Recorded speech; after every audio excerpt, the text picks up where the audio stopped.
Hi friends, இன்றைக்கி நம்ம சேனலில் ஒரு சூப்பரான ரொட்டீன் vlog தான் நான் உங்களோட ஷேர் பண்ணிக்க போகிறேன். ஸோ இந்த vlogல நான் ஷேர் பண்ணக்கூடிய விஷயங்கள் கண்டிப்பாக உங்களுக்கு யூஸ்ஃபுல்லாகவும் இருக்கும், இன்ட்ரெஸ்டிங்காகவும் இருக்கும். ஸோ ஸ்கிப் பண்ணாமல் பாருங்கள். இப்போ வாங்க வீடியோக்குள்ளே போகலாம். Welcome to me in my life. நான் உங்கள் பிரியா. ரெகுலராக நான் வீட்டில் பண்ணக்கூடிய சின்ன சின்ன க்ளீனிங் ரொட்டீனோட இந்த vlog வந்து ஸ்டார்ட் பண்ணுறேன். கிச்சனில் அந்த உப்புலாம் போட்டு வச்சுருப்போம்ல, அந்த உப்பு ஜாடி, அதில் வந்து உப்பு காலியாக போகுது. சுத்தமாக காலியானதுக்கப்புறம் உப்பு ஃபில் பண்ணி வைக்கிறது பண்ணக்கூடாது அப்படின்னு சொல்லுவாங்க வீட்டில் பெரியவங்க.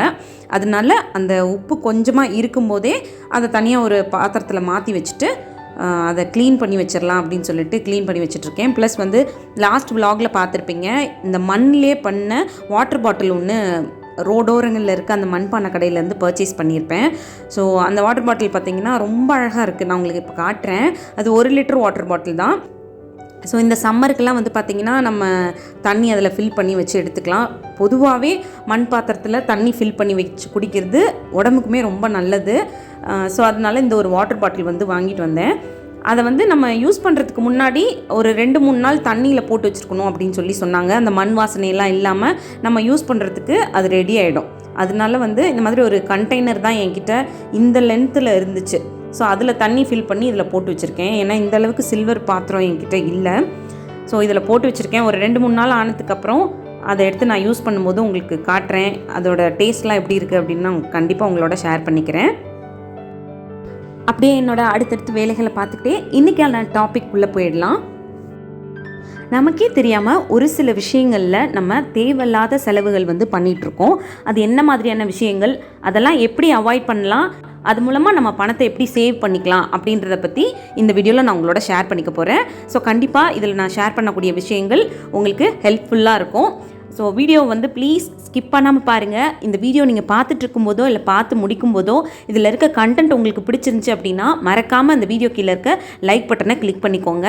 நீங்கள் அப்படி கொடுக்க போகிற குட்டி குட்டி லைக்ஸ் எல்லாமே இதே மாதிரி இன்னும் நல்ல நல்ல கண்டென்ட் நான் உங்களோட ஷேர் பண்ணிக்கிறதுக்கு எனக்கு கொஞ்சம் மோட்டிவேட்டிங்காக இருக்கும்.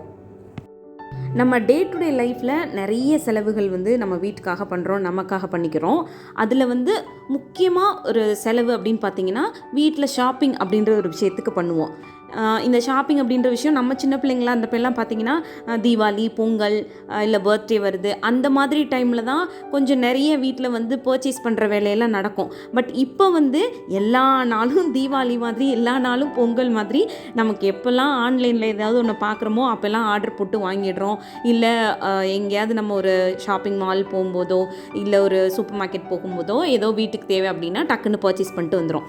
இந்த மாதிரி நம்ம யோசிக்காமல் பர்ச்சேஸ் பண்ணுற நிறைய விஷயங்களில் நம்மளோட பணம் வந்து வீணாகிட்டுருக்கு. அதில் ஒரு முக்கியமான விஷயம் எதுக்காக அப்படின்னு பார்த்தீங்கன்னா ட்ரெஸ் பர்ச்சேஸ் பண்ணுறதில்ல. நம்ம ட்ரெஸ் பர்ச்சேஸ் பண்ணணும் அப்படின்னு சொல்லிட்டு ஒரு சில ஷோரூமுக்கெலாம் போகும்போது பார்த்தீங்கன்னா இப்போது எக்ஸாம்பிளுக்கு 3000 ருபீஸ்க்கு நம்ம அங்கே போய் பர்ச்சேஸ் பண்ணுறோம் அப்படின்னு வச்சுக்கலாம். அப்போ வந்து ஒரு 1500 ருபீஸ்க்கு ஒரு வவுச்சர் நம்ம கையில் கொடுப்பாங்க. எதுக்காக அப்படின்னா அடுத்த தடவை நீங்கள் ஒரு 3000க்கு பர்ச்சேஸ் பண்ணிங்கன்னா ஒரு 1500 ருபீஸ் பே பண்ணால் போதும், மிச்சத்துக்கு இந்த வவுச்சரை நீங்கள் கொடுத்துடலாம், இதில் வந்து நீங்கள் கிளைம் பண்ணிக்கலாம், ஒரு 1500 இது மூலமாக லெஸ் பண்ணிக்குவாங்க அப்படின்னு சொல்லி. அதுக்கு வந்து ஒரு பர்டிகுலர் டேட்டும் போட்டிருப்பாங்க. இந்த டேட்லேருந்து இந்த டேட்டுக்குள்ளே இந்த வவுச்சரை யூஸ் பண்ணிக்கலாம் அப்படின்ட்டு. நம்ம ட்ரெஸ் வாங்கிட்டு வீட்டுக்கு வந்துடுவோமா, வந்ததுக்கப்புறம் நம்ம மைண்டுக்குள்ளே அந்த வவுச்சர் ஒரு சைடு ஓடிக்கிட்டே இருக்கும். ஒரு 1500க்கு நம்மக்கிட்ட வவுச்சர் இருக்குது, ஸோ வந்து அதை திருப்பி நம்ம வாங்கிக்கலாம். 3000க்கு வாங்கினோன்னா 1500 நம்ம பே பண்ணால் போதும், பேலன்ஸ்க்கு அந்த வவுச்சரை கொடுத்துக்கலாம் அப்படின்னு சொல்லி யோசிச்சுட்ருப்போம். இது அப்பப்போ நம்ம மைண்டில் எட்டி பார்த்துட்டே இருக்கும். அதுவும் அதில் ஒரு வேலிடிட்டி பீரியட் போட்டிருப்பாங்கல்ல, இந்த டேட்குள்ளே இந்த வவுச்சர் வந்து முடிஞ்சிரும், அதுக்குள்ளே நீங்கள் பர்ச்சேஸ் பண்ணிக்கணும் அப்படின்னு சொல்லி. அந்த டேட் வரும்போது பார்த்திங்கன்னா நம்மளையே அறியாமல் டக்குன்னு போய் பர்ச்சேஸ் பண்ணணும்னு கிளம்பி போயிடுவோம். ஏன்னா 1500 வவுச்சர் நம்ம கையில் இருக்குது, இதை நம்ம வேஸ்ட் பண்ண வேணாமே அப்படின்னு சொல்லி. உண்மையிலே நீங்கள் பார்த்தீங்கன்னா நீங்கள் ஒரு 1500 கொண்டு போய் வேஸ்ட் பண்ண தான் போகிறீங்க. ஏன்னா அப்போதைக்கு உங்களுக்கு ட்ரெஸ் பர்ச்சேஸ் பண்ண வேண்டிய அவசியமே கிடையாது. ட்ரெஸ் அப்போது உங்களுக்கு வாங்க வேண்டிய கட்டாயமும் கிடையாது. பட் இந்த வவுச்சர் உங்கள் கையில் இருக்குது அப்படின்ற ஒரே காரணத்துக்காக உங்கள் மைண்ட் வந்து உங்களை அர்ஜ் பண்ணுது புதுசாக ட்ரெஸ் பர்ச்சேஸ் பண்ண சொல்லி. அதனால போய் பர்ச்சேஸ் பண்ணுறேன் அப்படின்னு அந்த இடத்துல போய் ஒரு அமௌண்ட்டை ஸ்பெண்ட் பண்ணுறீங்க. இது எல்லாமே பார்த்திங்கன்னா ஒரு மார்க்கெட்டிங் ஸ்ட்ராட்டஜி தான். அவங்க வந்து பணம் சம்பாதிக்கணும் அப்படின்றதுக்காக, நம்மளை அதில் செலவு பண்ண வைக்கணும் அப்படின்றதுக்காக தான் இந்த வவுச்சர் அப்படின்ற ஒரு விஷயத்தெல்லாம் நம்ம கையில் கொடுக்குறாங்க. பட் நமக்கு என்ன தோணுது, 3000 ரூபாய்க்கு ட்ரெஸ் எடுத்தால் 1500 ரூபா நம்ம பே பண்ணால் போதும், பேலன்ஸ் 1500 ரூபாய்க்கு இந்த வவுச்சரை கொடுத்தா நமக்கு வந்து 3000 ரூபா மதிப்புள்ள பொருளை நம்ம வீட்டுக்கு வாங்கிட்டு வந்துடுறோம் அப்படின்னு சொல்லி நம்ம யோசிச்சுக்கிறோம். பட் நீங்கள் ரியாலிட்டி பார்த்தீங்க அப்படின்னா, நம்ம தான் தேவையில்லாமல் ஒரு 1500 ரூபாயை அப்போ கொண்டு போய் கொடுக்குறோம். ஸோ இப்போ வந்து பார்த்திங்கன்னா அது நமக்கு தேவையில்லாத செலவாக தான் ஆகிடும். ரெண்டாவது விஷயம் எதுக்காக அப்படின்னு பார்த்தீங்கன்னா, வீட்டுக்கு தேவையான பொருட்கள் வாங்கும்போது நம்ம ஒரு சின்ன மிஸ்டேக் பண்ணுவோம். அதனால ஒரு பெரிய அமௌண்ட்டை நமக்கு தெரியாமலே ஸ்பெண்ட் பண்ணுவோம். ஒரு சின்ன எக்ஸாம்பிளோட சொல்லட்டுமா? இப்போது நம்மளோட டெய்லி யூசேஜ்க்கு தேவைப்படுற குக்கரே எடுத்துக்கலாம். இது வந்து டெய்லி சமைக்கிறவங்களுக்கு தெரியும் அது எவ்வளோ முக்கியம், டெய்லி நம்மளோட குக்கிங் வேலைகளை எவ்வளோ ஈஸியாக பண்ணுறதுக்கு அது தேவை அப்படின்னு. இப்போது நமக்கு ஒரு குக்கர் தேவைப்படுது, அதனால கடைக்கு வாங்குறதுக்காக போகிறோம். அங்கே போய் பார்க்கும்போது நிறைய குக்கர் நிறைய பிராண்ட்லேயும் இருக்குது, பிராண்ட் இல்லாமல் சும்மா நார்மலாக இருக்கக்கூடிய குக்கரும் இருக்குது. நம்மளுக்கு என்ன தோணும் அப்படின்னா, சரி ஒரு சின்ன அமௌண்ட் கொடுத்து, அதாவது ஒரு எக்ஸாம்பிளுக்கு சொல்கிறேன், 1000 ரூபாய்க்கும் ஒரு குக்கர் இருக்குது, 2500 ரூபா 3000 ரூபாய்க்கும் ஒரு குக்கர் இருக்குது பிராண்டில்.